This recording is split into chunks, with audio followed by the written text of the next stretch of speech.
Hello friends, welcome to my channel. ఈరోజు మనం మాట్లాడుకోబోయే బుక్ పేరు the inheritance games by Jennifer Lynn. ఇక కథలోకి వస్తే, ఈ కథలో ప్రధాన పాత్ర ఏవరీ గ్రామ్స్ అనే సాధారణ టీనేజ్ అమ్మాయి. ఆమెకు డబ్బు తక్కువగా ఉండడంతో జీవితం చాలా కష్టంగా ఉంటుంది. ఒకరోజు ఆమె జీవితమే మారిపోతుంది. టోబియాస్ హాథోర్న్ అనే బిలియనీర్ చనిపోతాడు మరియు అతని మొత్తం సంపద దాదాపు ఏవరీకి వదిలి వెళ్తాడు.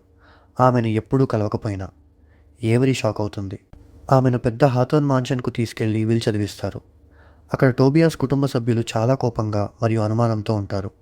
విల్లో ఒక షరతు ఉంటుంది: ఏవరీ 1 సంవత్సరం ఆ మాన్షన్లో ఉండాలి.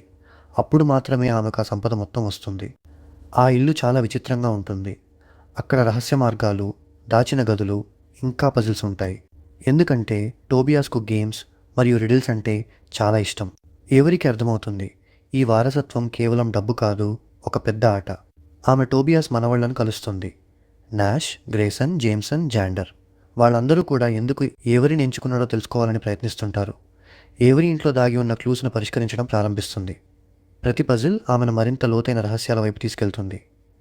ఇంతలో ఆమెకు ఒక ప్రమాదం కూడా ఉంటుంది. ఆ కుటుంబంలో ఎవరో ఒకరు ఆమెను తొలగించాలని అనుకోవచ్చు. గ్రేసన్ చాలా సీరియస్గా రక్షించేలా ఉంటాడు. జేమ్సన్ మాత్రం ఈ ఆటపై ఆసక్తితో ఎవరికి దగ్గరవుతాడు. కథ ముందుకు వెళ్లే కొద్దీ ఈ వారసత్వం వెనుక ఇంకా పెద్ద ప్లాన్ ఉందని ఏవరీ అర్థం చేసుకుంటుంది. టోబియాస్ ఆమె గురించి తన మరణానికి ముందు నుంచే ఏదో తెలుసుకున్నాడని కూడా సూచనలు కనిపిస్తాయి. చివరికి ఏవరీ అన్ని సవాళ్లను ఎదుర్కొని ఆ ఇంట్లో తన స్థానం సంపాదిస్తుంది. కానీ ఆమెకి ఇంకా ఒక లక్ష్యం ఉంటుంది: తాను ఎందుకు ఎంపిక చేయబడిందో అసలు నిజం తెలుసుకోవడం. అక్కడితో కథ ముగుస్తుంది, కానీ ఇంకా పెద్ద రహస్యాలకు ఇది ప్రారంభం మాత్రమే.